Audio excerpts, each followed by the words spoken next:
देवी माता के 9 रूप और 9 विशेष भोग।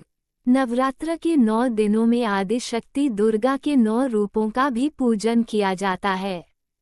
माता के इन 9 रूपों को नवदुर्गा के नाम से जाना जाता है। नवरात्र के 9 दिनों में मां दुर्गा के जिन 9 रूपों का पूजन किया जाता है, उनमें पहला शैलपुत्री, दूसरा ब्रह्मचारिणी, तीसरा चंद्रघंटा, चौथा कूष्मांडा, पांचवां स्कंदमाता, छठा कात्यायनी, सातवां कालरात्रि, आठवां महागौरी और नौवां सिद्धिदात्री की पूजन की जाती है। नवरात्र के 9 दिनों तक विधिवत उपवास करने के बाद चैत्र मास शुक्ल पक्ष की नवमी तिथि के दिन उपवासों का समापन किया जाता है। प्रत्येक उपवासक की यह जिज्ञासा रहती है कि वह माता को भोग में क्या दे कि माता शीघ्र प्रसन्न हो। हिंदुओं का कोई भी उपवास भोग प्रसाद के बिना पूरा नहीं होता है। व्रत किसी भी उद्देश्य के लिए किया गया हो, उसमें देवी देवताओं को भोग अवश्य लगाया जाता है। नवरात्र के 9 दिनों में 9 देवियों को अलग अलग भोग लगाया जाता है। आइए जानते हैं नवरात्रि के 9 दिनों में 9 देवियों को अलग अलग कौन से भोग लगाया जाए। तो वीडियो को अंत तक जरूर देखें। जानिए 9 देवियों के भोग। प्रथम माता शैलपुत्री को लगाया जाने वाला भोग शुक्ल पक्ष की प्रतिपदा को प्रथम नवरात्रि होती है। नवरात्र के पहले दिन माता के प्रथम रूप माता शैलपुत्री की पूजा की जाती है। माता शैलपुत्री पर्वतराज हिमालय की पुत्री हैं और इसी कारण उनका नाम शैलपुत्री पड़ा। इस दिन उपवास करने के बाद माता के चरणों में गाय का शुद्ध घी अर्पित करने से आरोग्य का आशीर्वाद प्राप्त होता है और उपवास करने वाला निरोगी रहता है। द्वितीय माता ब्रह्मचारिणी को लगाया जाने वाला भोग चैत्र मास की द्वितीय तिथि के दिन श्री दुर्गा के द्वितीय रूप माता ब्रह्मचारिणी की पूजा की जाती है।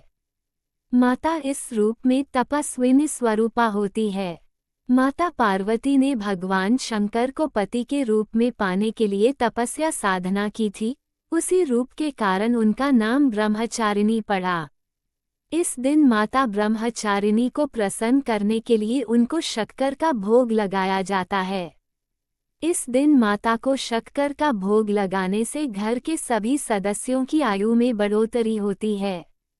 तृतीय माता चंद्रघंटा को लगाया जाने वाला भोग माता के तीसरे रूप में चंद्रघंटा की पूजा की जाती है। माता चंद्रघंटा के माथे पर चंद्र अर्ध स्वरूप में विद्यमान है। नवरात्र के तीसरे दिन इनका पूजन अर्चन किया जाता है।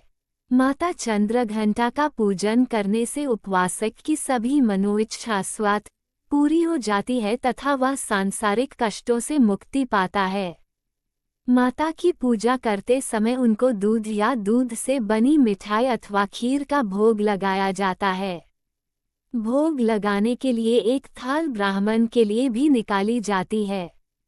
ब्राह्मण को भोजन के साथ साथ दक्षिणा आदि भी दान में दी जाती है। माता चंद्रघंटा को खीर का भोग लगाने से उपवासक को दुखों से मुक्ति प्राप्त होती है और उसे परम आनंद की प्राप्ति होती है। चतुर्थी माता कूष्मांडा को लगाया जाने वाला भोग नवरात्रि का चौथा दिन माता कूष्मांडा की पूजा आराधना करने का है। यह माता कूष्मांडा का चौथा रूप है। एक मान्यता के अनुसार ब्रह्मांड की उत्पत्ति माता कूष्मांडा के उदर से हुई है।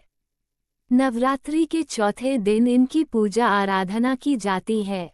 चौथे नवरात्रि को जो जन पूर्ण विधि विधान से उपवास करता है, उसके समस्त रोग शोक नष्ट हो जाते हैं। माता कूष्मांडा की पूजा करने के बाद इस दिन उनको मालपुओं का भोग लगाया जाता है। ये प्रसाद मंदिरों में बांटना भी इस दिन शुभ रहता है। इस दिन माता को मालपुए का भोग लगाने से माता प्रसन्न होकर उपवासक की बुद्धि का विकास करती हैं और साथ साथ निर्णय करने की शक्ति भी बढ़ाती है। पंचमी माता स्कंदमाता को लगाया जाने वाला भोग चैत्र मास में माता दुर्गा के अलग अलग रूपों की पूजा की जाती है। नवरात्र के 5वें दिन माता स्कंदमाता की पूजा की जाती है। माता स्कंदमाता कुमार कार्तिकेय की माता है। 5वें दिन माता के इस रूप की आराधना करने से उपवासक को स्वतः ही सभी सिद्धियां प्राप्त होती हैं। इस पूरे दिन उपवास करने के बाद माता को केले का भोग लगाया जाता है। इस दिन माता को केले का भोग लगाने से शरीर स्वस्थ रहता है। षष्ठी माता कात्यायनी को लगाया जाने वाला भोग माता कात्यायनी माता दुर्गा का छठा रूप है। चैत्र मास की षष्ठी तिथि को माता के इस रूप की पूजा की जाती है। माता कात्यायनी ऋषि कात्यायन की पुत्री हैं। माता को अपनी तपस्या से प्रसन्न करने के बाद उनके यहाँ माता ने पुत्री रूप में जन्म लिया, इसी कारण वे कात्यायनी कहलाईं। नवरात्र के छठे दिन इनकी पूजा आराधना की जाती है। इस दिन माता को भोग में शहद दिया जाता है। माता कात्यायनी को शहद का भोग लगाने से उपवासक की आकर्षण शक्ति में वृद्धि होती है। सप्तमी माता कालरात्रि को लगाया जाने वाला भोग सप्तमी तिथि में माता के कालरात्रि स्वरूप की पूजा आराधना की जाती है। ये माता काल अर्थात बुरी शक्तियों का नाश करने वाली हैं, इसलिए इन्हें कालरात्रि के नाम से जाना जाता है।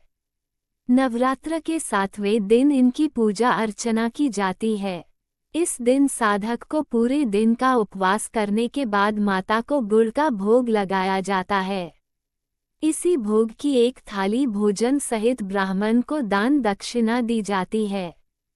इस प्रकार माता की पूजा करने से व्यक्ति पर आने वाले शोक से मुक्ति मिलती है व उपवासक पर आकस्मिक रूप से आने वाले संकट भी कम होते हैं।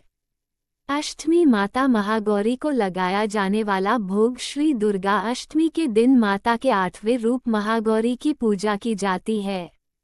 अपने गोरे रंग के कारण इनका नाम महागौरी पड़ा है। माता के महागौरी रूप का पूजन करने पर माता प्रसन्न होकर उपवासक के हर असंभव कार्य को भी संभव कर आशीर्वाद देती हैं। इस दिन माता को भोग में नारियल का भोग लगाया जाता है और ब्राह्मण को भी नारियल दान में देने की प्रथा है। यह माता नी संतानों की मनोकामना पूरी करती है। नवमी माता सिद्धिदात्री को लगाया जाने वाला भोग नवरात्र के 9वें दिन माता सिद्धिदात्री की पूजा आराधना का होता है। माता सिद्धिदात्री को सभी प्रकार की सिद्धियां देने वाली कहा गया है।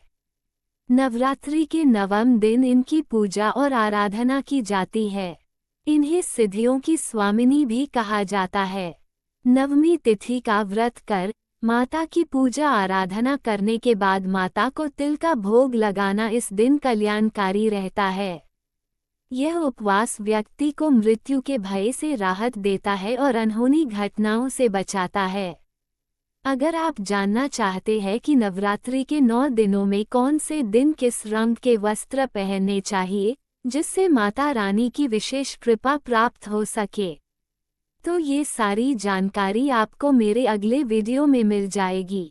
अगर आपने अभी तक मेरे चैनल वासुदेव की पाठशाला को सब्सक्राइब नहीं किया है तो जल्दी से इसे सब्सक्राइब कर लें। अगर आपको यह वीडियो अच्छी लगी हो तो इसे लाइक करें और अपने दोस्तों के साथ ज़्यादा से ज़्यादा शेयर करें।